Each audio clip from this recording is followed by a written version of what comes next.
Love you बच्चों, welcome back to our YouTube channel Rahul sir bio Trivedi. तो बच्चों, आज हम लोग भीम बैच के अंतर्गत cell cycle and cell division में बात करेंगे लाइव टेस्ट की, यानी डीपीपी एमसीक्यू थर्ड की। तो check your skill with Rahul sir. Mitosis तैयार तो कर ही लिया होगा भाई, चलो पावर लगाओ, किसने कितना माइटोसिस तैयार किया अपने आप को चेकआउट करो। तो क्लास शुरू होने से पहले रोज हमेशा हम कहते हैं कि जल्दी से अपनी क्लास को लाइक कर लें, और अगर पहली बार आए हैं तो समझदार हो, लगातार जुड़ने के लिए क्या करना चाहिए आपको, और अगर जुड़े हुए हो तो और बच्चों को अपने साथ जोड़ो, एक अच्छा काम है, उन तक सारे क्वेश्चंस पहुंचाइए। तो ये रहा आज का पहला क्वेश्चन आपकी स्क्रीन पर। पहला क्वेश्चन ये रहा बेटा, synthesis of histone protein occurs in. Hindi सुनेंगे हिंदी वाले, ये ना कहना बाद में कि हिंदी नहीं बताई। हाँ, और बातें नहीं करना, ईमानदारी से सभी लोग जवाब देना। Synthesis of histone protein occurs in. Histone protein का निर्माण कहां पे होता है, यानी कहने का मतलब यह है कि कोशिका विभाजन की किस अवस्था में हिस्टोन प्रोटीन बनती है। G1 face, interface, anaphase, G0 face. लगाइए अपना आंसर, आंसर टाइप करें बेटा।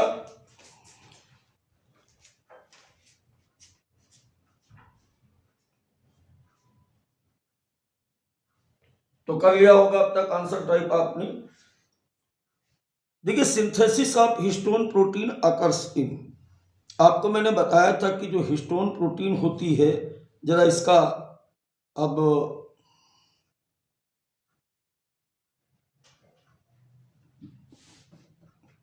सॉल्यूशन देखें। हिस्टोन प्रोटीन बेटा जो होती है is required for the DNA packaging. DNA के पैक करने में हेल्प करती है।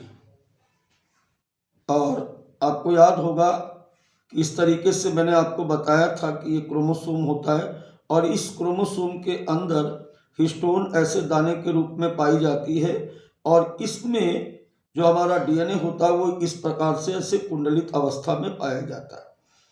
तो हिस्टोन प्रोटीन की जरूरत कब पड़ती है? डीएनए डुप्लीकेशन में पड़ती है, और डीएनए डुप्लीकेशन से पहले इस प्रोटीन को बनना पड़ेगा। और डीएनए डुप्लीकेशन होता है बेटा हमारा एस फेस में, और एस फेस से पहले की प्रावस्था आती है जिसका नाम है क्या? G1 face. तो हिस्टोन प्रोटीन का संश्लेषण कहां पे होता है? G1 फेस में होता है। तो चलिए, बातें मत करो भाई, सब लोग अपना आंसर टाइप किया करो बेटा, क्योंकि बिना इसके काम बनने वाला है नहीं। ठीक है, चलिए बात करते हैं सेकंड क्वेश्चन की। ये रहा आपका सेकंड क्वेश्चन। ये during cell division the spindle fibre get attached to condensing chromosome at the highly differentiated region, this region is called as.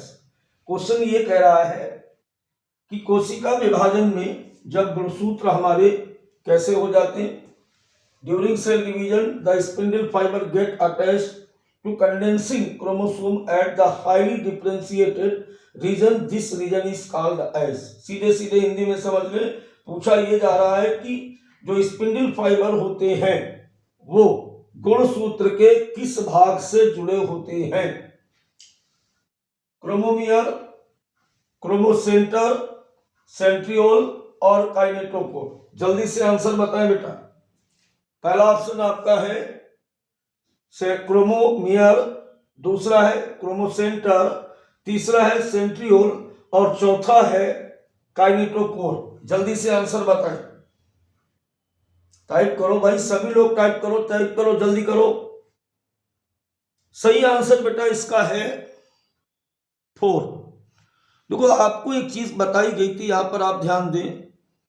जिस समय मैं माइटोसिस पढ़ा रहा था उस समय एक डायग्राम इस तरीके से बनाया गया था। ये क्रोमोसोम है और क्रोमोसोम के अंदर इस प्रकार से ये एक स्ट्रक्चर था और इस स्ट्रक्चर के साथ ये ऐसे जुड़े हुए थे।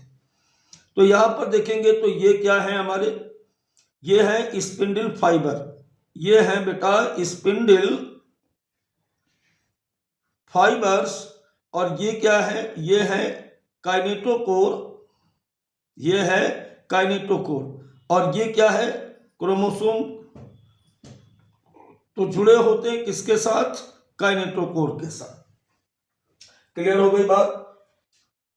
जैसे ही क्रोमोसोम कंडेंस होते हैं यानी क्रोमोसोम बनते हैं प्रोफेस अवस्था में, तो स्पिंडल फाइबर प्रोफेस के लास्ट तक आकर के यहाँ पर जुड़ना स्टार्ट कर देते हैं। और कहां से जुड़ते हैं पूछा ये गया था, तो किससे जुड़ते हैं बेटा, काइनेटोकोर से जुड़ते हैं। चलिए बात करते हैं क्वेश्चन नंबर 3 की, बात करते हैं क्वेश्चन नंबर 3 की।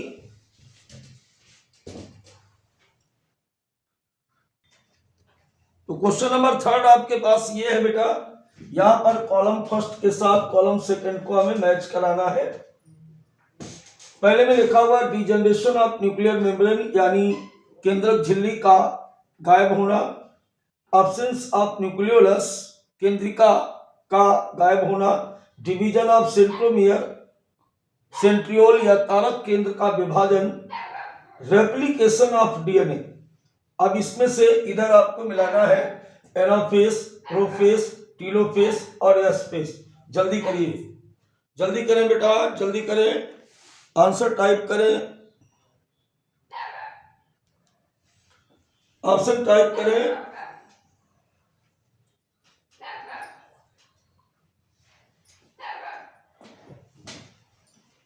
चलिए मैच कराते हैं। अब हम लोग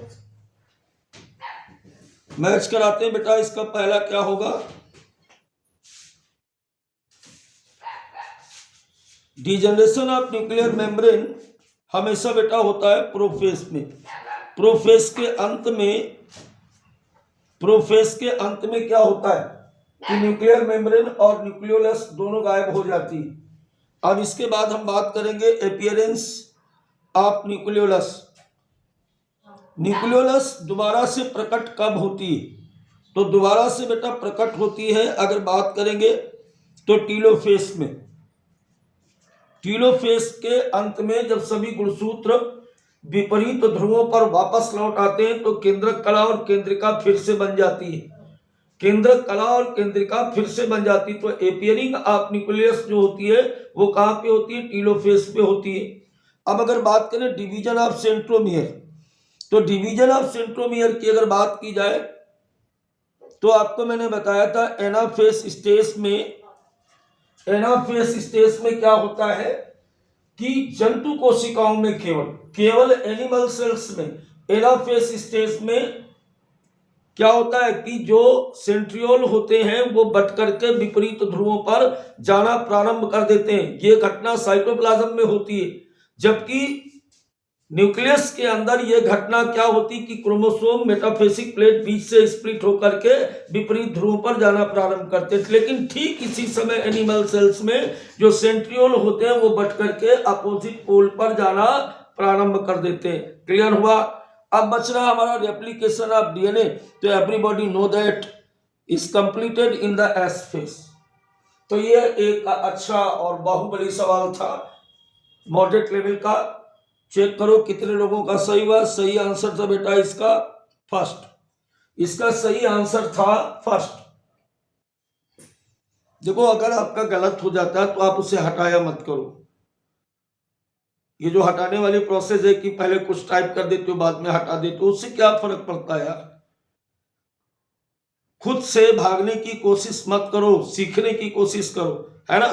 चलिए टाइम किल नहीं करना, आगे बढ़िए। अगला क्वेश्चन हमारे पास फिर से एक बाहुबली सवाल, ध्यान दीजिए इसमें। Match column first with column second and select the correct option from the code given below. Group 1 को ग्रुप 2 से मैच कराना और नीचे दिए गए ऑप्शन को सेलेक्ट करें। लिखा हुआ column V shaped at anaphase, L shaped at anaphase, J shaped at anaphase, I shaped at anaphase। Chromosome को क्या बोलेंगे? Acrocentric chromosome, metacentric chromosome, telocentric chromosome, सब मेटासेंट्रिक क्रोमोसोम।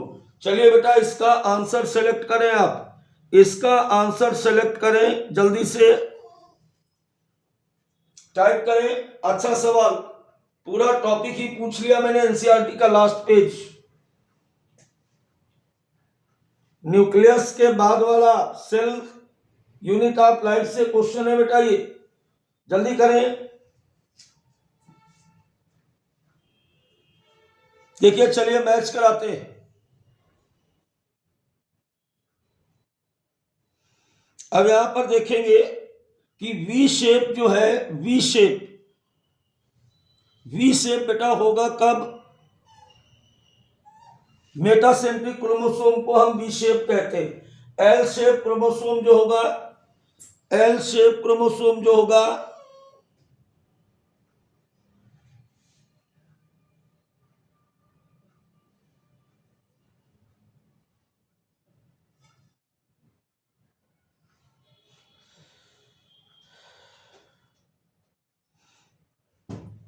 सब मेटासेंट्रिक, एल शेप होगा सब मेटासेंट्रिक। जे शेप कब होगा? Acrocentric. और इसके बाद अगर बात करेंगे हम आई शेप की, तो आई शेप इसका हो जाएगा थर्ड, ऐसे। सही आंसर बेटा इसका जाएगा बी, इसका सही आंसर जाएगा बी। अब देखो यहां पर ध्यान देने वाली बात है कि ये सब मैं क्या बता रहा था, कुछ बच्चों को नहीं पता है, दोबारा से देख ले।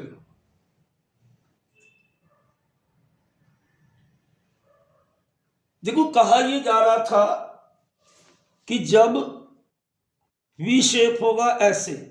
अब देखो वी शेप में आप क्या देख रहे हो कि इसकी दोनों भुजाएं बराबर हैं, तो ये क्या था?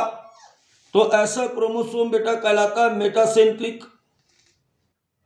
फिर इसके बाद क्या था कि एक भुजा बड़ी और दूसरी भुजा इस प्रकार से ऐसे छोटी, तो ये बन गया एल। जब एल ये बन गया तो इसको क्या बोलेंगे हम लोग? सब मेटासेंट्रिक। इसको बोलेंगे सब मेटासेंट्रिक, ये वाला हो गया सब मेटासेंट्रिक। अब इसके बाद तीसरा हम देखेंगे यहां पर कि अगर ये स्क्रीन पर देखते रहेंगे, अब इसने कहा जे शेप, तो जे अगर हम बनाएंगे तो इसका शेप हो जाएगा ये हो गया हमारा एक्रोसेंट्रिक, इसको हम बोलते हैं एक्रोसेंट्रिक। और अगर ये आई शेप में होगा ऐसे ऐसे, तो इसको हम बोलते हैं टीलोसेंट्रिक। तो यही चीज ऊपर वाले क्वेश्चन में पूछी गई थी। अगर आपको ये चीज क्लियर होगी तो ये अपने आप आ जाएगा। देखिए क्वेश्चन मैं जो भी कराता हूँ वो एथेंटिक होते हैं, एनसीईआरटी बेस्ड होते हैं, और कोशिश और संभावना यही रही है पूरे साल और आगे भी रहेगी कि 2024 का एग्जाम 5 मई को है, उसमें आप हिट करो। और जो छोटे बच्चे हैं वो इनसे बहुत कुछ सीखें। छोटे बच्चे मतलब 11th वाले बच्चे। चलिए अगला क्वेश्चन हमारे पास है, in which of the following stage a chromosome is minimum coiled, वो कौन सी प्रवस्था है जिसमें गुणसूत्र सबसे कम कुंडलित होते हैं? Interphase, metaphase, prophase, anaphase. जल्दी से आंसर टाइप करें। Prophase, metaphase, anaphase, interphase. आपका आंसर टाइप करें। सबसे कम कुंडलित गुणसूत्र किस अवस्था में होते हैं? कोशिका विभाजन की किस अवस्था में सबसे कम कुंडलित गुणसूत्र होते हैं? चलिए इसका आंसर हम बताते हैं ए। अब क्यों ए होगा इसको जरा ध्यान से देखो। 1, 2, 3 और 4, ये 4 क्या बना दिए? चारों स्टेजेज हैं आपकी। इंटरफेस, ये इंटरफेस, और इंटरफेस में जब आप देखते हो ना तो क्रोमोसोम इस तरीके से ऐसे दिखाई देते हैं, इस तरीके से ऐसे ऐसे ऐसे इस तरीके से ही। तो पूछ क्या रहा था कि क्रोमोसोम मिनिमम कॉइल्ड, ये देखिए आप,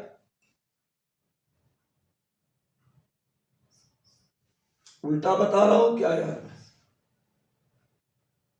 मिनिमम कॉइल्ड होगा। चलो पहले डायग्राम देखते हैं, फिर देखते हैं क्या आंसर है इसका।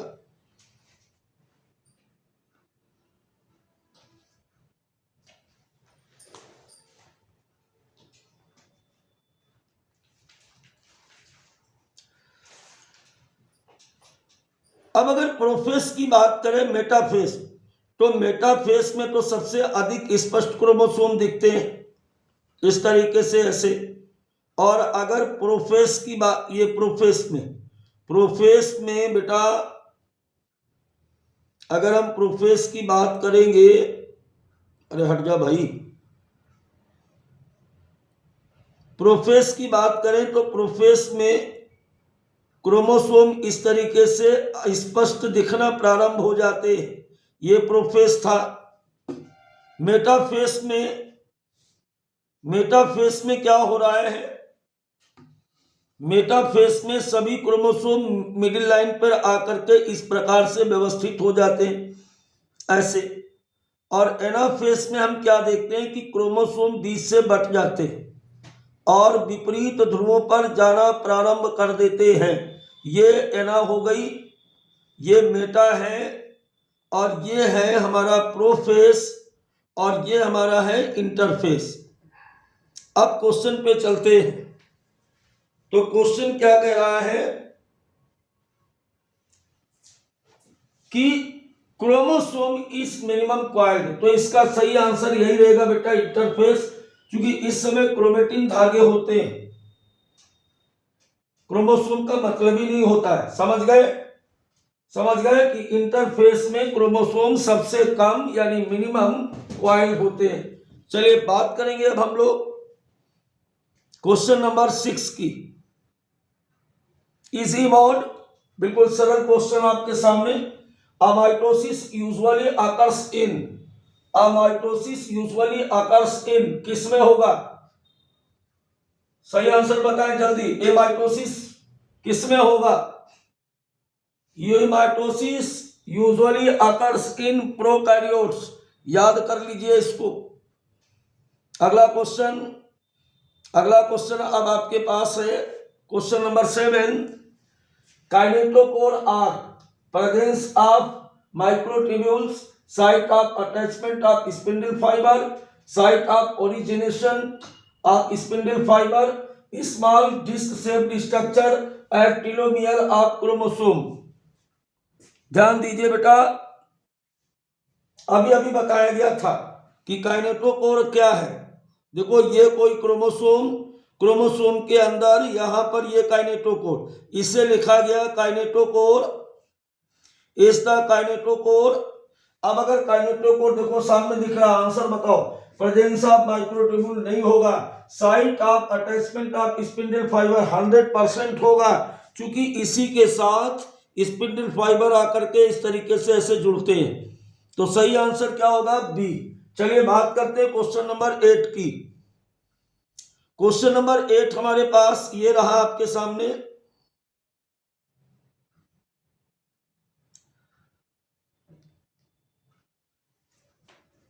At the one set of anaphase, each chromosome is split into, anaphase अवस्था में गुणसूत्र कितने भागों में विभाजित होता है, प्रत्येक क्रोमोसोम बढ़ता है 1 क्रोमैटिड्स में, 4 डॉटर क्रोमैटिड्स में, 2 डॉटर क्रोमोसोम्स में, 8 क्रोमैटिड्स में। ध्यान दीजिए, बताइए जल्दी से टाइप करो, आंसर टाइप करो, बातें न करो यार, आंसर बताइए, जल्दी से बताइए आंसर। चलिए आंसर देखिए, इसका आंसर है बेटा सी। अब क्यों सी होगा जरा देखो, पूछ रहा है एनाफेस में क्रोमोसोम कैसा है, एनाफेज में क्रोमोसोम की स्थिति ये है, ऐसे ये काइनेटोकोर और दोनों तरफ इस तरीके से ये लगे हुए स्पिंडल फाइबर। अब ये बटा तो बीच से ये स्प्लिट होता है। मैंने कहा था एक विशिष्ट प्रकार के रिपल्सिव फोर्स लगने के कारण क्रोमेटिड्स बट करके दो अलग अलग क्रोमोसोम में बट जाते हैं। यानी अब ये ऐसे हो गया और इधर वाला हिस्सा आपका जो है वो इधर चला गया, तो ये दो क्रोमोसोम में बटते हैं, टू डॉटर क्रोमोसोम में स्प्लिट होते हैं। आंसर क्या जाएगा इसका? सी जाएगा। चलिए बात करते हैं क्वेश्चन नंबर नेक्स्ट की, यानी क्वेश्चन नंबर 9 की। फिर से एक अच्छा सवाल, moderate level. During telophase, telophase में क्या होता है? क्रोमोसोम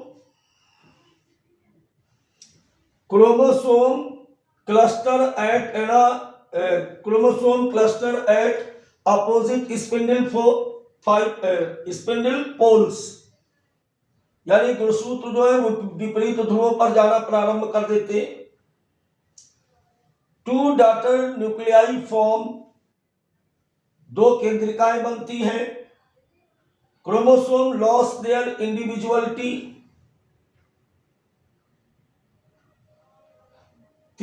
चौथा है it is reversal of prophase. अगला है न्यूक्लियोलस इज नॉट रिफॉर्म, इसमें केंद्रिका नहीं बनती है। तो इसका कौन कौन सा मामला इसमें जाएगा, चलो ये देखते हैं। चलो पहले आप बताओ, पहले आप बताइए।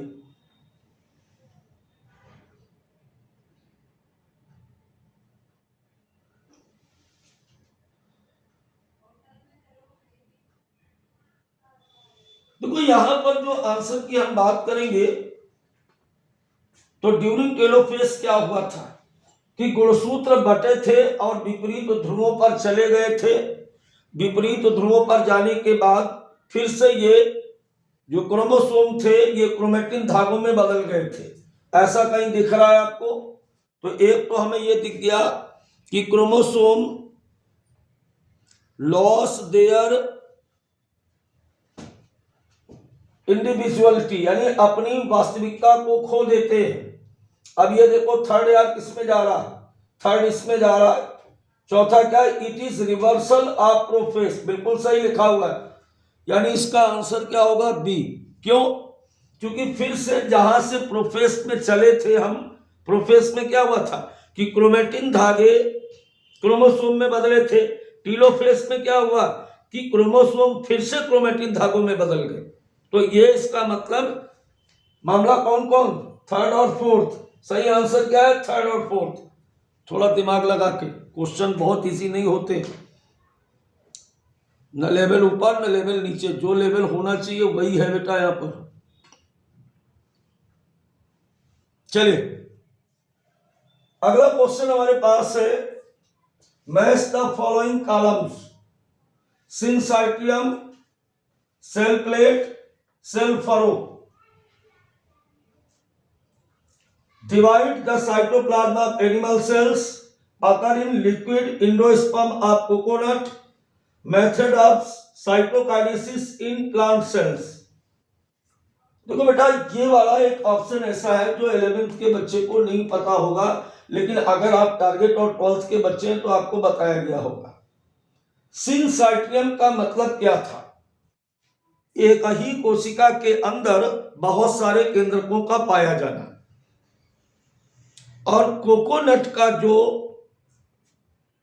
इसका पहले ही आंसर मैं बता देता हूं, क्योंकि इसमें एक ये ऑप्शन ऐसा है जो आपके अलग से आ गया, ये 12th की बुक का ऑप्शन है। सिंसाइटियम का मतलब होता है एक ऐसी सेल जिसमें कई सारे केंद्रक पाए जाएं, ऐसी सेल को हम सिंसाइटियम कहते हैं। और सिंसाइटियम शब्द का प्रयोग कहां पे किया जाता है? सिंसाइटियम शब्द का प्रयोग हम लोग करते हैं बेसिकली कवकों में। सिनोसाइटिक सिंसाइटियम करते कि नहीं करते? तो इसका जो पहला सिस्टम जाएगा, सिंसाइटियम जा रहा है यहां पर, ये न्यूक्लियर इंडोस्पर्म होता है कोकोनट में ये न्यूक्लियर एंडोस्पर्म जो होता है वो सिंसाइटियम होता है। Cell plate is the method of cytokinesis in plant cells। पादप कोशिकाएं में साइटोकाइनेसिस किसके द्वारा होती है? सेल प्लेट बनके। और सेल फरो किस में बनती है? सेल फरो बेटा बनती है हमेशा किसमें? एनिमल सेल्स में। जो एनिमल्स का डिवीजन है वो सेल फरो के द्वारा होता है। चलो मिलाओ। अब अगर इसके ऑप्शन की बात करें तो 1 का 2, बी का 3, 1 का 2 बी का 3, 1 का 2 बी का 3, 1 का 2 बी का 3 तो कहीं नहीं आ रहा यार। 1 का 2 बी का 3 और डी का 1, 1 का 2 बी का 3, बी का 3,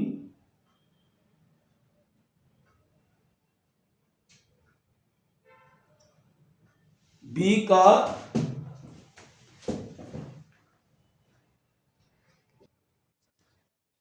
बेटा ऑप्शन में राइटिंग मिस्टेक थी, बाकी ये जो मिला हुआ है बिल्कुल सही है।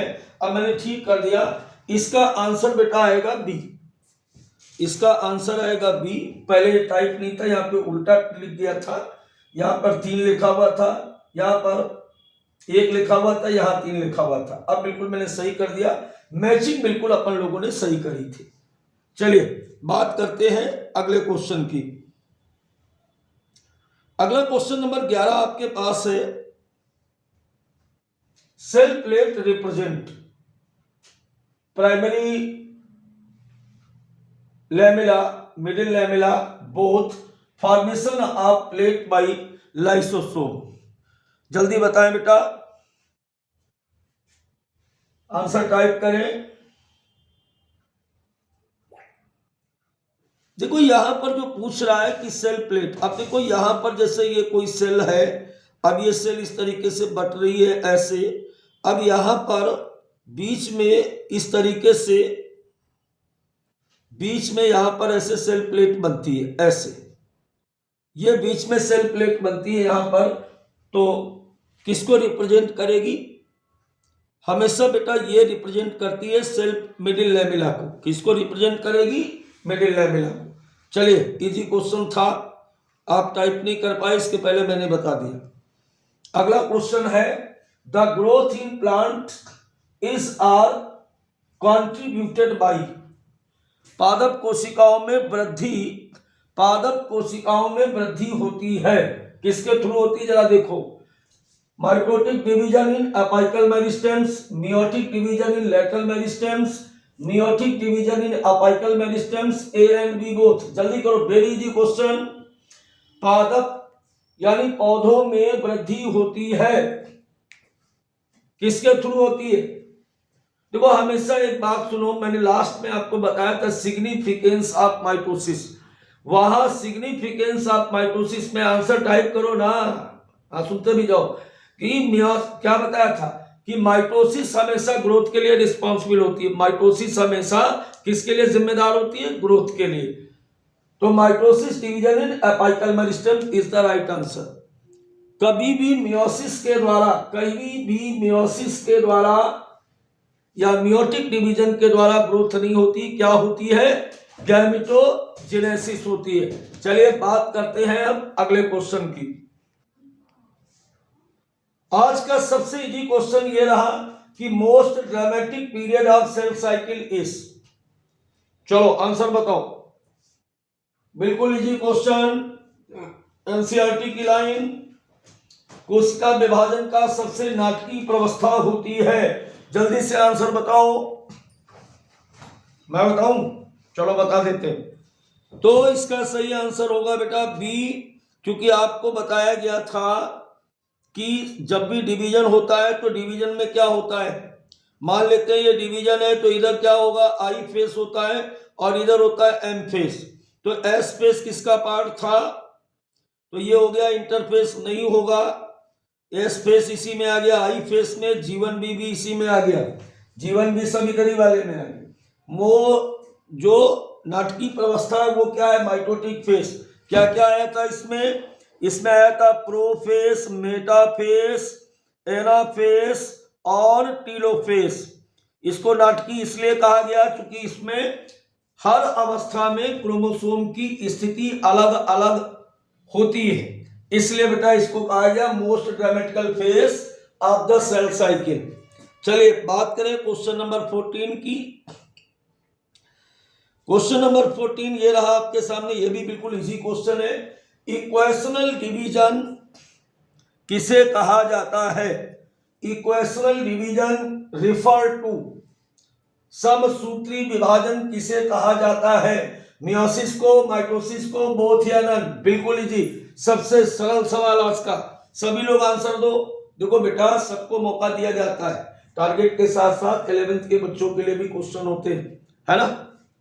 और कोई भी क्वेश्चन तब तक आपको कठिन लगता है जब तक आपको आता नहीं। जो आता होता है वो चाहे जितना बड़ा हो, चाहे जैसा हो, सरल है।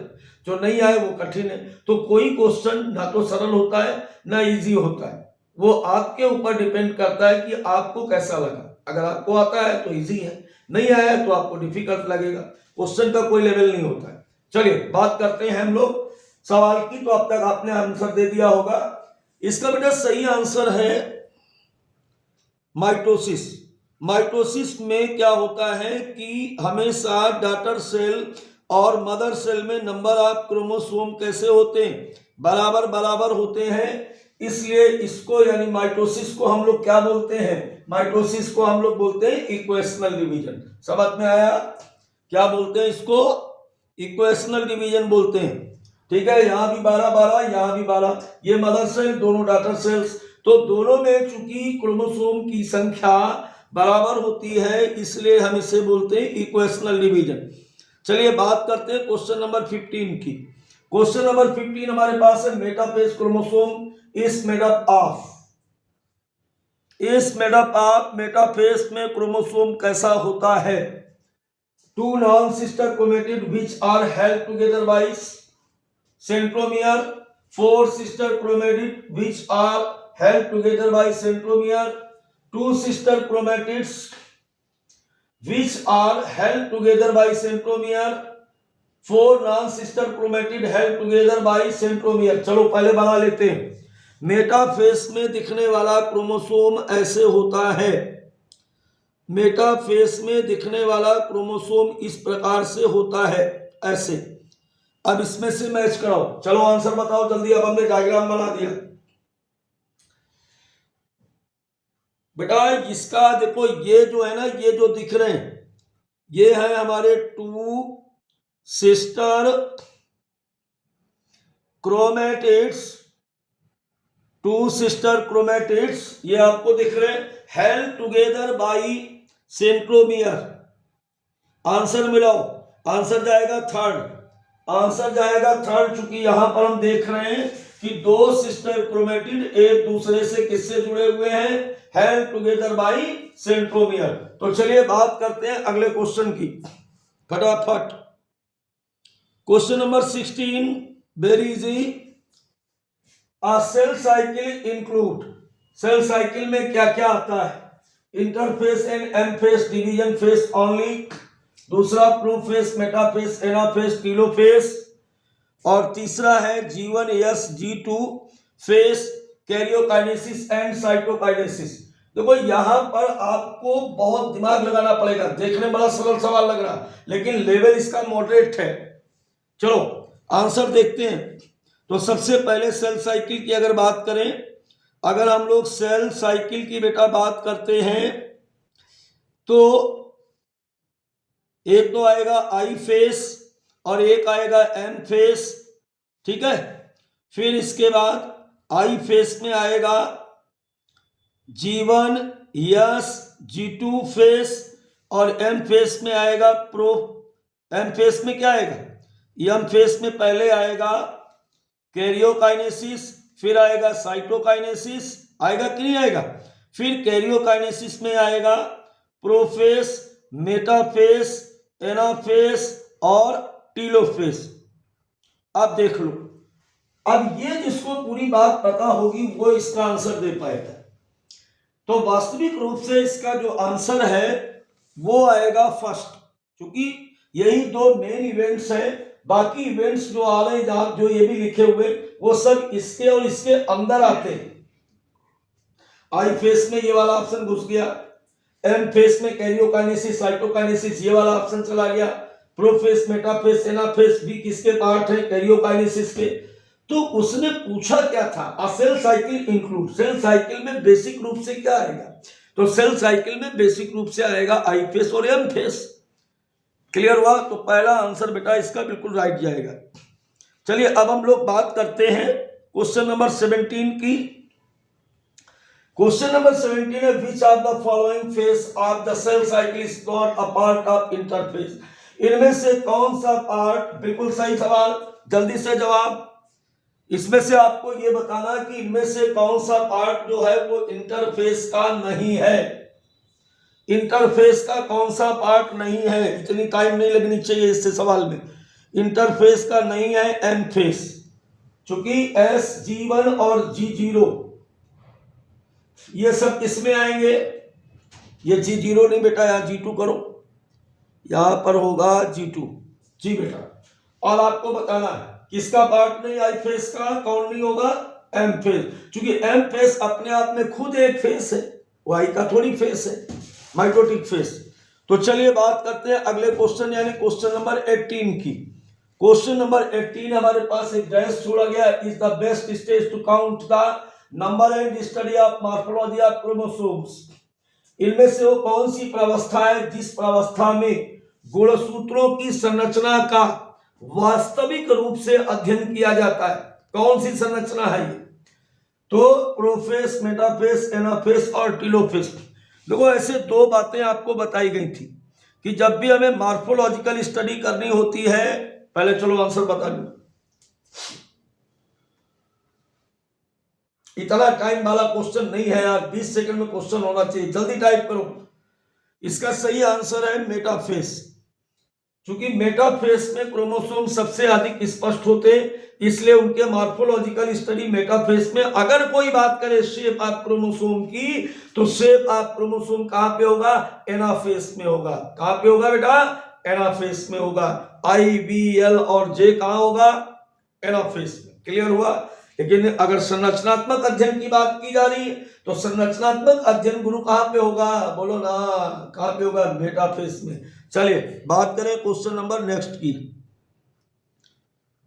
क्वेश्चन नंबर 19 हमारे पास है, microtubules are absent in, microtubules are absent in flagella, spindle fibre, centriole and mitochondria. जल्दी बताओ, सेल का क्वेश्चन है ये, सेल साइकिल का नहीं है, सेल का क्वेश्चन है। याद करो, माइक्रोट्यूब्यूल्स आपको बताया था मैंने कि साइटोस्केलेटन के पार्ट होते हैं बेटा। अरे यार इन तीनों में पाए जाते हैं, याद करो, इन तीनों में पाए जाते हैं, इसमें नहीं पाया जाता है। माइटोकॉन्ड्रिया में कहा कुछ था, दो मेम्ब्रेन थी, मैट्रिक्स था, क्रिस्टली था, सेंट और वो ऑक्सीसोम था, माइक्रोट्यूब्यूल्स नहीं थे। क्लियर हुआ? चलिए बात करते हैं आज के टेस्ट के अंतिम सवाल पे। देखो बेटा, यहां पर आपसे जो बात की जा रही है, इतनी देर तक का मैं प्रयास करता हूं, आप भी टेस्ट देने आए थे, अच्छी बात है, लेकिन क्वेश्चन को समझने का प्रयास करो और थोड़ा लड़कपन छोड़ो, ईमानदारी से काम किया करो। राइट नाउ, तो चलिए, which is the correct sequence of the cell cycle. Cell cycle का सबसे करेक्ट सीक्वेंस क्या है, G2M G1 गलमा, S G2M G1 गलमा, G1 S G2 और M। तो इसका सही आंसर क्या आएगा, इसका सही आंसर आएगा बेटा थर्ड। तो इस प्रकार आज का टेस्ट कंप्लीट हुआ। फिर मिलते हैं एक नई क्लास के साथ। साथ ही साथ बेटा बहुत जल्दी 1 शॉट में आपको हम फ्रॉग भेजने वाले हैं, और फ्रॉग के साथ साथ जो एनएमसी ने अपडेट किया है फैमिलीज, वो भी आपकी 1 शॉट में आने वाली है। तो लगे रहिए, जुड़े रहिए, जोड़ते रहिए। फिर मिलते हैं नए टॉपिक के साथ। Bye bye.